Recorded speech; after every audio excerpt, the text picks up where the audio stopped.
दोस्तों नमस्कार, jet plus में आपका स्वागत है। आज बात करेंगे संविधान की धारा 17 की, जिसके अंदर अस्पृश्यता का उन्मूलन किया गया है, यानी अबॉलिशन ऑफ अनटचेबिलिटी। दोस्तों आगे बढ़ने से पहले आपसे एक छोटी सी गुजारिश, यदि आपने अभी तक मेरे चैनल को सब्सक्राइब नहीं किया है तो प्लीज़ सब्सक्राइब कर लें और बेल आइकन को भी प्रेस कर दें।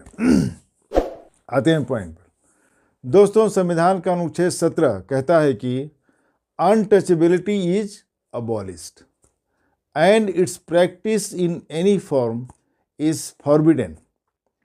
The enforcement of any disability arising out of untouchability shall be an offense punishable in accordance with law.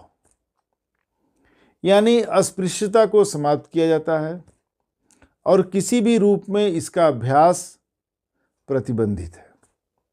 अस्पृश्यता से उत्पन्न किसी भी प्रकार की अपंगता को थोपना विधि के अनुसार दंडनीय होगा। दोस्तों भारत के महान संविधान निर्माताओं द्वारा भारतीय समाज को अतार्किक, परंपरागत अंधविश्वासों एवं अनुष्ठानिक मान्यताओं से मुक्त कराने की दूरदृष्टि को अभिव्यक्ति मिली भारतीय संविधान के अनुच्छेद 17 के रूप में। संविधान निर्माताओं ने यह स्पष्ट किया कि देश के लोकतंत्र और विधि के शासन की व्यवस्था को सुचारू रूप से चलाने के लिए यह अत्यंत आवश्यक है कि जितनी जल्दी हो सके जाति व्यवस्था को समाप्त किया जाना चाहिए। दोस्तों संविधान की धारा 35 के अंतर्गत संसद को यह अधिकार है कि कानून बनाकर अस्पृश्यता के अनुपालन को दंडनीय अपराध घोषित करे और इसके लिए समुचित दंड का निर्धारण करे। संसद ने अपने इस अधिकार का प्रयोग करते हुए अनटचेबिलिटी ऑफेंसेस एक्ट 1955 यानी अस्पृश्यता आपराधिक अधिनियम 1955 को पारित किया।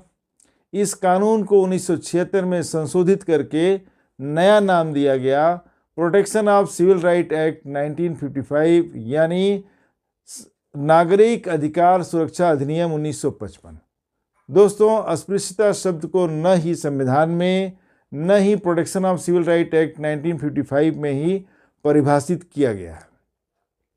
अस्पृश्यता शब्द का आमतौर पर अर्थ है ऐसा सामाजिक प्रचलन जिसमें सिर्फ जन्म के आधार पर दलित वर्ग के लोगों को तथाकथित उच्च वर्ग के लोगों द्वारा छोटा समझा जाता है और उनको किसी भी प्रकार के सामाजिक व्यवहार के योग्य नहीं समझा जाता।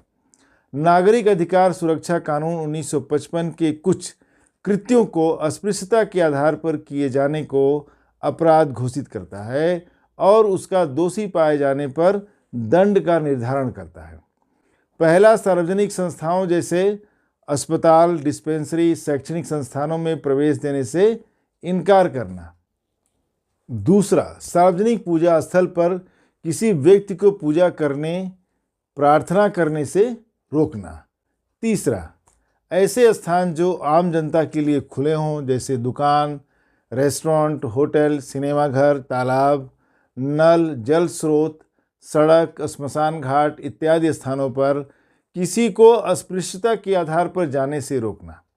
चौथा, 1976 के संशोधन के बाद किसी अनुसूचित जाति के व्यक्ति को अस्पृश्यता के आधार पर अपमानित करना, प्रत्यक्ष या अप्रत्यक्ष रूप से अस्पृश्यता का उपदेश देना, जाति व्यवस्था की परंपरा, धार्मिक, दार्शनिक या ऐतिहासिकता के आधार पर अस्पृश्यता को सही ठहराना भी अपराध की श्रेणी में आते हैं और दोषी पाए जाने पर नागरिक अधिकार सुरक्षा कानून 1955 के अंतर्गत दंड का प्रावधान है।